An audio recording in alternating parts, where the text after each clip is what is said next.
hermanos, de verdad un gusto poder compartir con ustedes esta mañana. Como saben, hemos estado compartiendo en las escuelas dominicales las 5 solas de la Reforma Protestante. Ya hemos estado viendo sola Escritura, sola gracia, sola fide. Y como decían los hermanos, ya los domingos pasados, la Reforma Protestante inició para la historia el 31 de octubre de 1517, cuando Martín Lutero pega en las puertas de la iglesia de Wittenberg las 95 tesis. Estas 95 tesis causaron un revuelo en toda la cristiandad de Europa. Empezaron a haber debates con las 95 tesis, empezó la imprenta en ese momento, había iniciado y empezaron a reproducir las 95 tesis en diferentes idiomas. Como bien saben, la Iglesia Católica había caído completamente de una doctrina correcta a una doctrina errada. No era una iglesia, era un imperio. Esa era la época en la que vivió Martín Lutero. Era una época de oscuridad, llamado la época de la oscuridad. Las personas no leían sus Biblias, no podían hacerlo, no estaba en el idioma común de las personas. Y justo en ese momento, el Papa que estaba de turno empezó la venta de indulgencias en Alemania. ¿Para qué? Para construir su Basílica de San Pedro. Él tenía ese sueño. Y a costa del pueblo alemán, él quería construir dicha catedral. Pero Martín Lutero, como vimos también en el principio de sola Escritura, este monje empezó a leer las Escrituras, a escudriñar las Escrituras, y a la luz de las Escrituras se dio cuenta de que la venta de indulgencia estaba errada. Era completamente incorrecto lo que el Papa estaba haciendo. De hecho, luego que Martín Lutero pega las 95 tesis y todo esto crea tal revuelo en Europa, la venta de indulgencias bajaron extremadamente. Tanto fue así que al principio el Papa pensaba que solamente era un borracho alemán que había escrito esto. Pero al tiempo, cuando se dieron cuenta que las ventas estaban bajando, cuando se dieron cuenta que le estaban tocando el bolsillo a la Iglesia Católica Romana, ahí empezaron a preocuparse.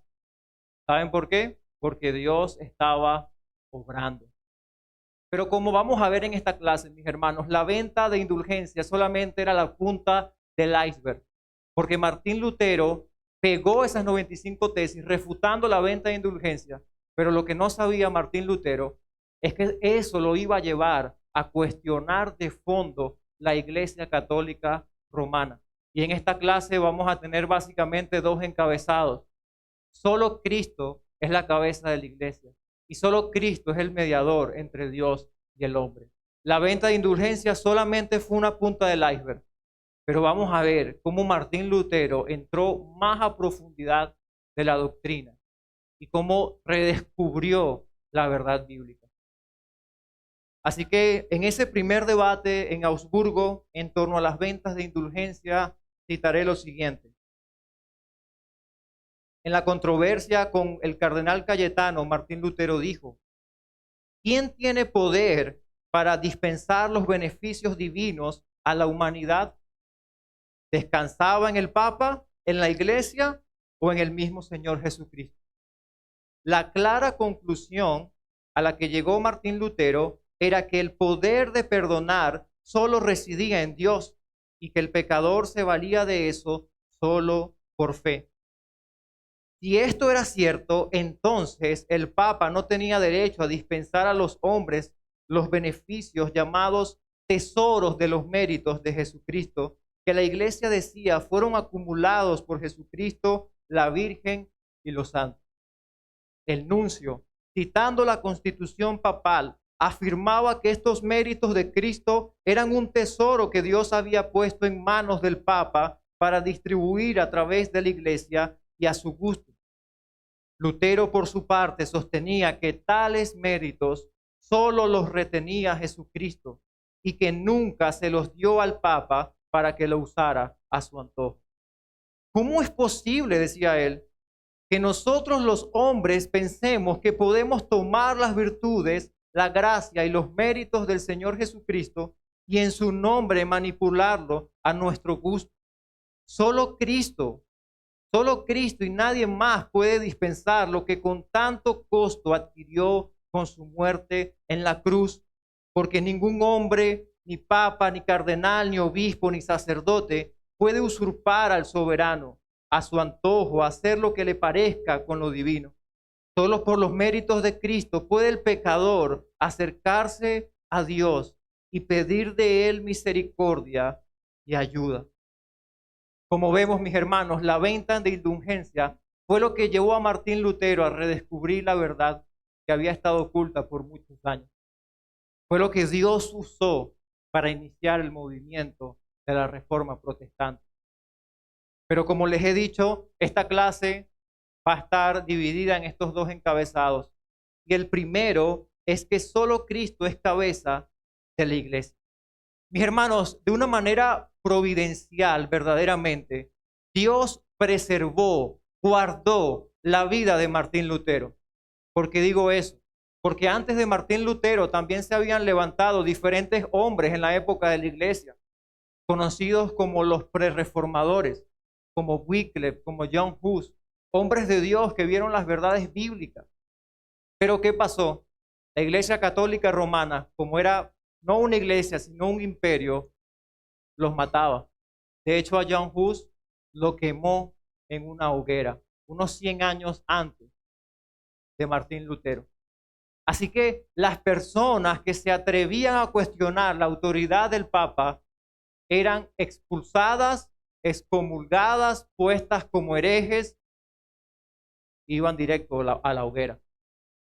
Pero en la historia, las personas realmente podemos ver la providencia y la mano de Dios en la vida de Martín Lutero, que lo guardó de que lo mataran. De hecho, él siempre estuvo esperando ese día, pero Dios en su providencia lo guardó para iniciar esta reforma y para arder en el corazón de los hombres las verdades gloriosas del Evangelio. Así que en ese debate en Augsburgo, él no murió, ni en ningún otro debate. Pero la Iglesia Católica Romana no se rindió. La Iglesia Católica Romana estaba dispuesta a quemarlo en la hoguera. Y luego a Martín Lutero lo citan a otro debate, específicamente en Leipzig, en la universidad donde él se había graduado, había hecho sus estudios. Y un antiguo amigo llamado Juan Eck lo retó a debatir sobre las tesis que él había escrito. Y en este debate, mis hermanos, podemos ver la verdad de que solo Cristo es cabeza de la iglesia. Este debate fue el 4 de julio de 1519. Y fíjense cuál fue la médula de este debate. Juan Eck sostuvo que el Papa es cabeza de la iglesia, citando el texto de Pedro: sobre esta roca edificaré mi iglesia. A lo que Lutero dijo: no, el Papa no es la cabeza de la iglesia, porque el mismo Pedro llama a Cristo la piedra angular y viva sobre la cual estamos edificados para hacer una casa espiritual. Primera de Pedro, capítulo 2, versículo del 4 al 5. Y para fortalecer su argumento, añadió otros textos, que lo vamos a estar viendo en un momento, que afirmaron que Cristo es la única cabeza de la iglesia.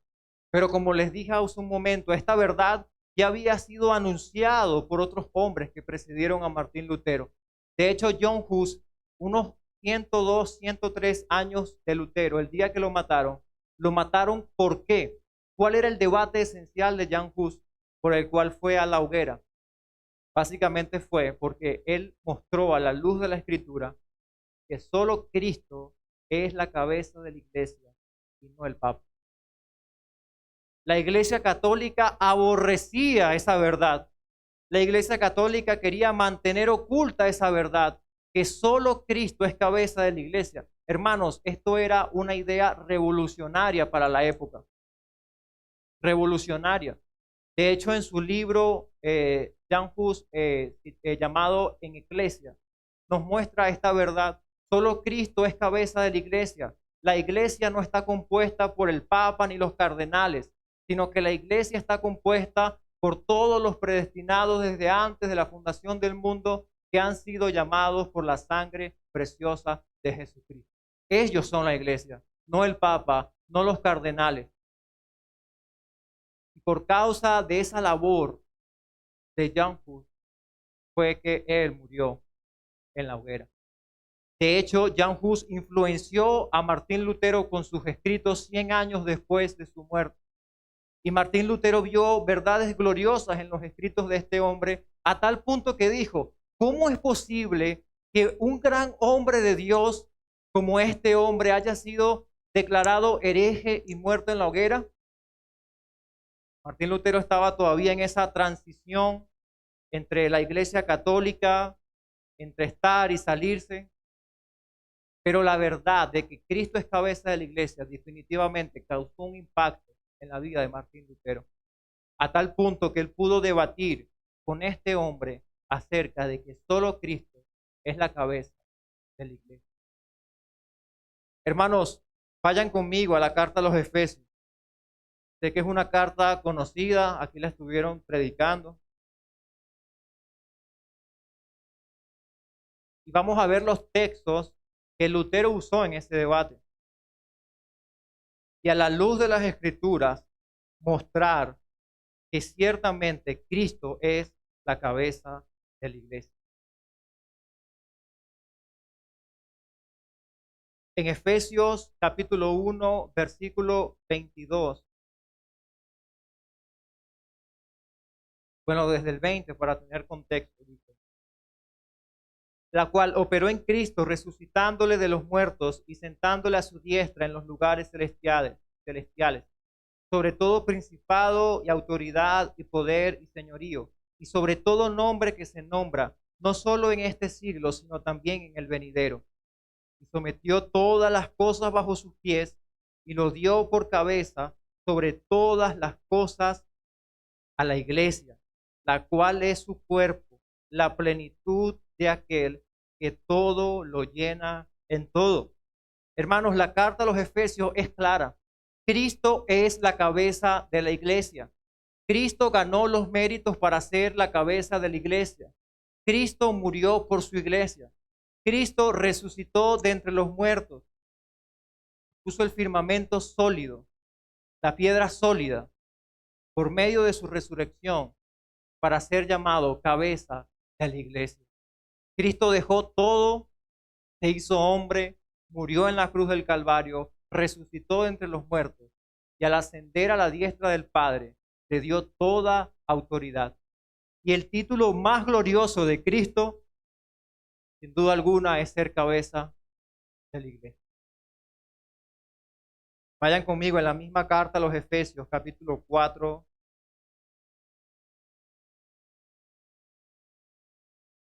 versículo 15. Dice, sino que siguiendo la verdad en amor, crezcamos en todo en aquel que es la cabeza. Esto es Cristo. Efesios 5:23, hablando de la relación entre Cristo y la iglesia, mostrando cómo deben operar el esposo y la esposa, dice, porque el marido es cabeza de la mujer, así como Cristo es cabeza de la iglesia, la cual es su cuerpo y él es su Salvador. Y textos como Colosenses 1:18, 2:19, Primera de Corintios 3:11 nos muestra lo mismo. Cristo es cabeza de la iglesia. Y cuando los reformadores se dieron cuenta a la luz de las escrituras de esto, causó un impacto y causó el rechazo absoluto de la Iglesia Católica Romana por esto. ¿Por qué? Porque ellos se basaban en la autoridad del Papa para poder vender sus indulgencias. Así que lo que empezó como un cuestionamiento por las indulgencias llevó a la médula del asunto. Solo Cristo es la cabeza de la iglesia. Yo no sé ustedes, hermanos, pero tristemente en el siglo XXI pareciera que muchas de las llamadas iglesias evangélicas están retomando un papado con los apóstoles y profetas de hoy en día.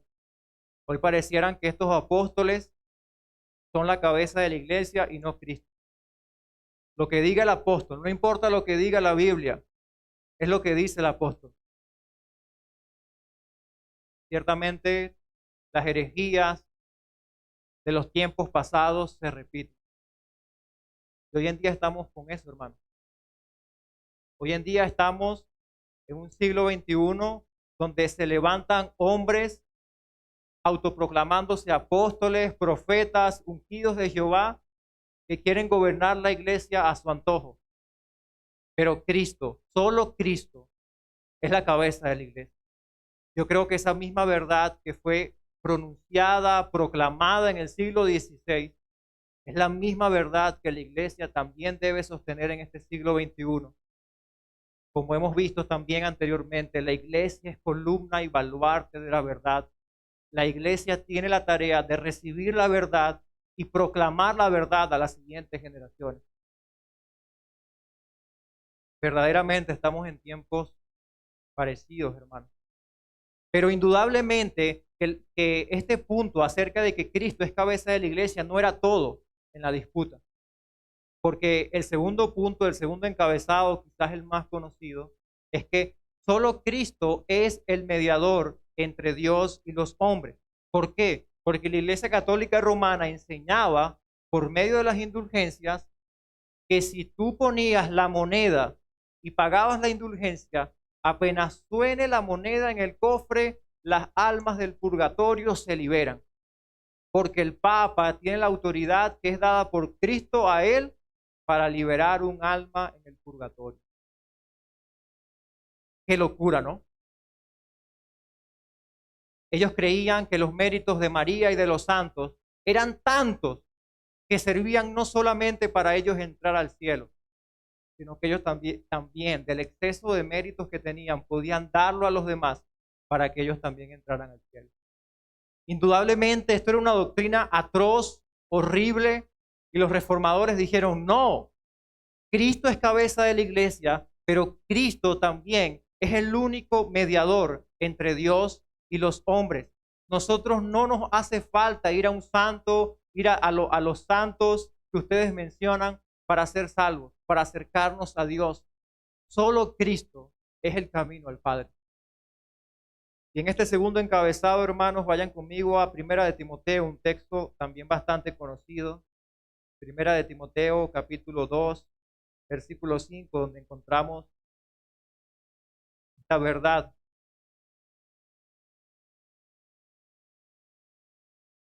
Primera de Timoteo, capítulo 2, versículo 5.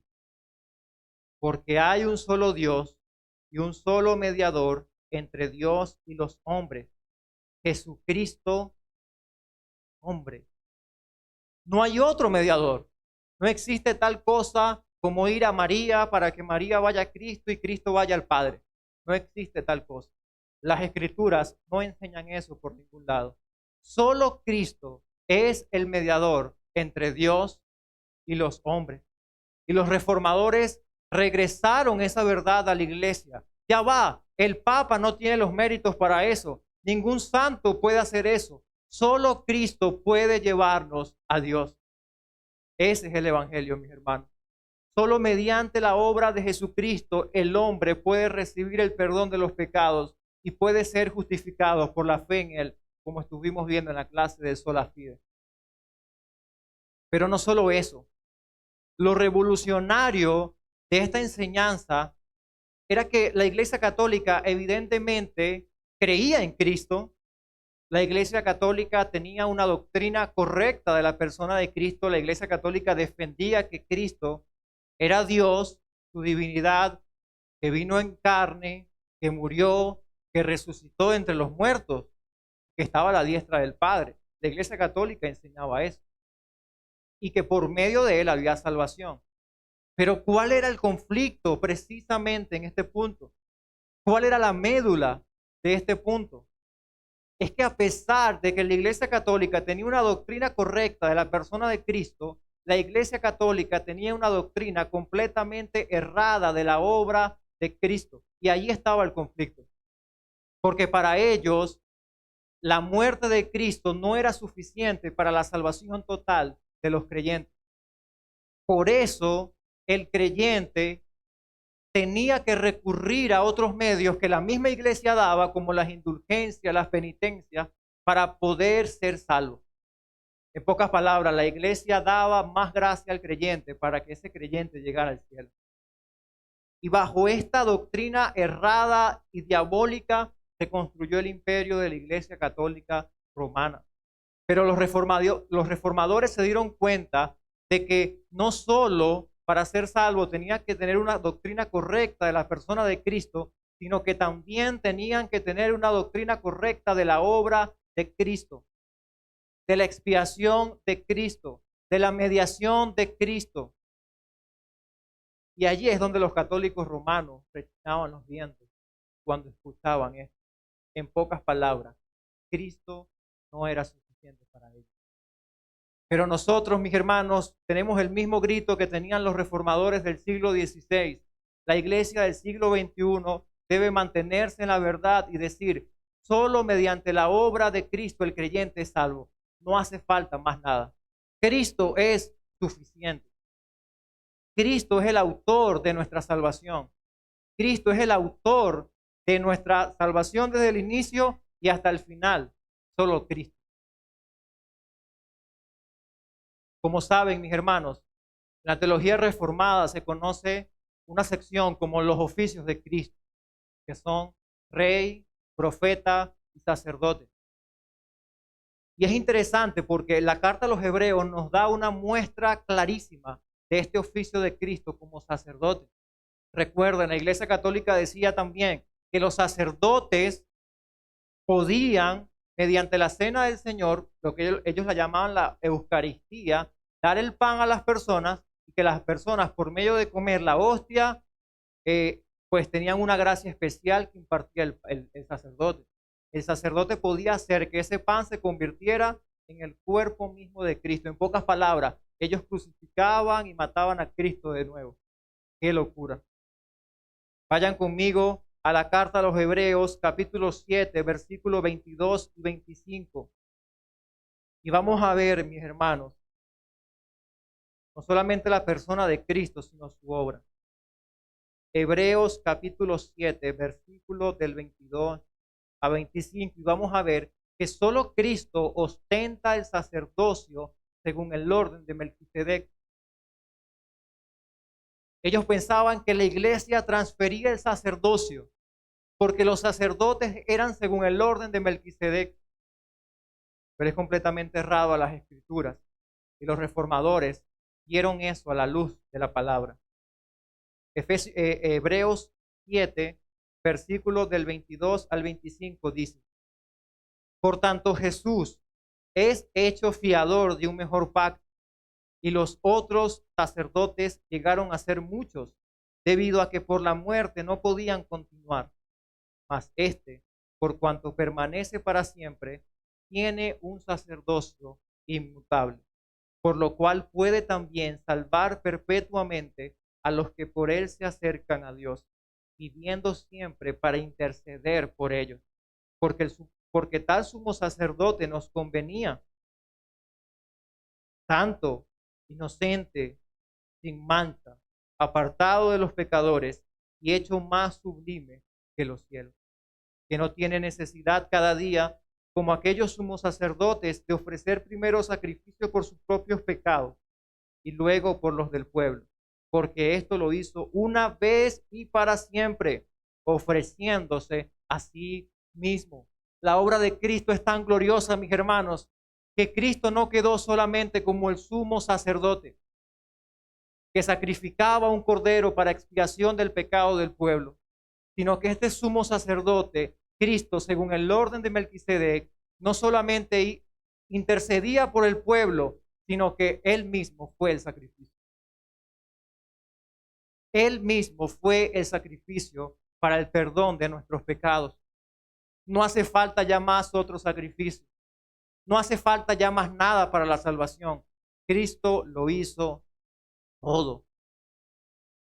Y lo que los católicos erraban también profundamente es que ellos decían que este sacerdocio se pasaba de generación a generación.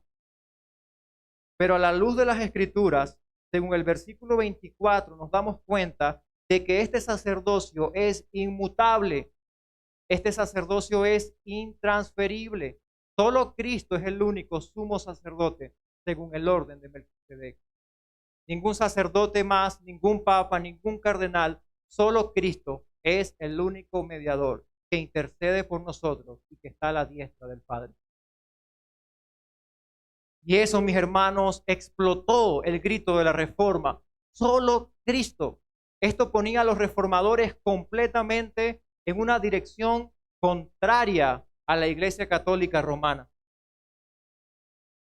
Lo hicieron. Y como dije hace un momento, nosotros estamos en un tiempo peligroso.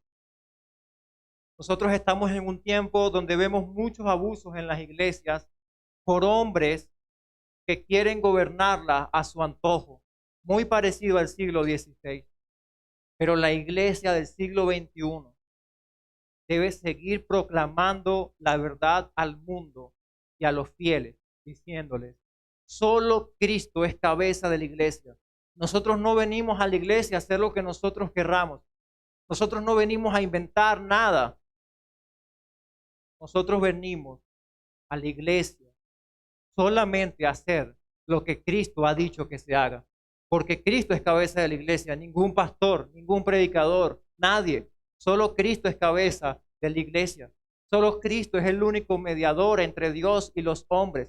Solo Cristo nos dio una salvación eterna. Solo Cristo. Vayan conmigo, hermanos, la última cita, Hebreos capítulo 4, versículo 14 al 16.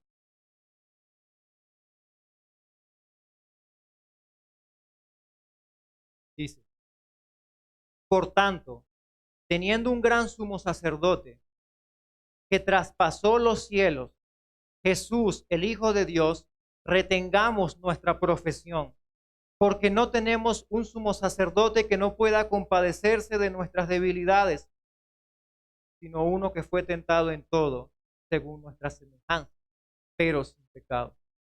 Fíjense el llamado del escritor de la carta de los Hebreos a los creyentes. Acerquémonos, pues, confiadamente al trono de la gracia, para alcanzar misericordia y hallar gracia para el oportuno socorro. Solo Cristo. Yo te pregunto, hermano, ya viendo este grito de la reforma, te pregunto a la luz de las escrituras, de este texto, ¿tú estás viviendo solo Cristo? ¿Estamos viviendo solo Cristo? ¿Me permiten usar el término? Cuando tú pecas, ¿vas a Cristo inmediatamente para recibir el perdón de tus pecados? ¿O te sientes tan sucio, tan pecador que dices, no, soy muy pecador, me siento cochino, no voy a ir a Dios? Voy cuando vaya a la iglesia el domingo, allí que el pastor predique y ahí yo me arrepiento. Cuando hay una situación difícil en tu vida, ¿vas a Cristo en oración derramando tus cargas y tus luchas y tu ansiedad delante de Él? ¿O lo primero que se te ocurre es agarrar el teléfono, llamar al pastor, contarle y no ir a Cristo? Hermanos, es preocupante. Es preocupante porque esta enseñanza no solamente se queda en lo que dijeron los reformadores y en lo que cree la iglesia hoy en día. Esta enseñanza va más allá de eso. No estamos hablando de una mera doctrina, hermano. Estamos hablando de la persona más gloriosa, Jesucristo. Estamos hablando de la persona que nos ha dado salvación. Estamos hablando de la persona que tú y yo deberíamos amar por sobre todas las cosas. Ustedes se acuerdan cuando los discípulos iban de camino a Emaús y sus corazones ardieron cuando Cristo les abrió las escrituras y le mostró cómo la ley y los profetas hablaban a él, apuntaban a él. Luego los discípulos se dicen el uno al otro: con razón, ¿no ardía nuestro corazón cuando nos abría las Escrituras? Yo te pregunto, ¿tu corazón arde por Cristo cuando nosotros vemos estas verdades? ¿Acaso hemos encerrado a Cristo en una sola doctrina, la reforma, las olas? Perdonen lo que les voy a decir, pero esta doctrina no sirve para nada si cuando hablamos de ella, cuando explicamos de ella, nuestros corazones no arden de amor por Él, sino hay pura frialdad en nosotros. No sirve para nada. La persona de Cristo debe ser tu mayor anhelo en esta vida. Cristo debe ser lo principal para ti siempre, por encima de la iglesia, por encima de los pastores, por encima de tus hermanos. Cristo, Cristo, solo Cristo es lo que nosotros debemos mantener diariamente en nuestras vidas. Cuando fallamos, cuando pecamos, cuando necesitamos de su gracia, siempre lo primero que tú y yo debemos hacer es acudir a Cristo. Y el texto dice: vayamos, acerquémonos ante el trono de la gracia. Muchos creyentes hoy en día ven la lectura de las Escrituras y la oración solamente como disciplinas espirituales para ser un buen cristiano, pues han perdido el enfoque completo de eso. Eso es precisamente medios de gracia. ¿Por qué? Porque no son el fin del cristiano. Que tú ores, que tú leas la Biblia, no es el fin en sí mismo. Son los medios que te llevan a Cristo. Son los medios que te llevan a contemplar la verdad gloriosa de Cristo. Son los medios que te llevan a contemplar las glorias de Cristo. Hermanos, ¿por qué ustedes creen que estos hombres fueron tan usados por Dios, amaban tanto a Cristo? ¿Saben por qué? Porque estos hombres contemplaban a Cristo diariamente en las Escrituras y en la oración. Eran hombres de oración, eran hombres de la palabra. Cuando iban allá, veían a Cristo y estaban con Él. Mi pregunta es: ¿te estás acercando confiadamente ante el trono de la gracia en medio de tus pecados, en medio de las dificultades, en medio de la enfermedad, en medio de la bancarrota económica, en medio de problemas familiares? ¿Te estás acercando confiadamente ante el trono de la gracia? ¿O estás haciendo como los católicos romanos que dependían solamente de la iglesia? Eres un cristiano dominguero, un cristiano que viene, escucha el sermón y luego se olvida en la semana, y así estás en un círculo vicioso. Eso es ser un cristiano muy pobre espiritualmente, hermano. Pidámosle perdón a Dios. Vayamos confiadamente ante su trono. Usemos los medios de gracia, la oración, las escrituras. Y cuando lo hagamos, contemplemos las excelencias, la gloria, la majestad, la santidad de Cristo. Solo Cristo. Oremos.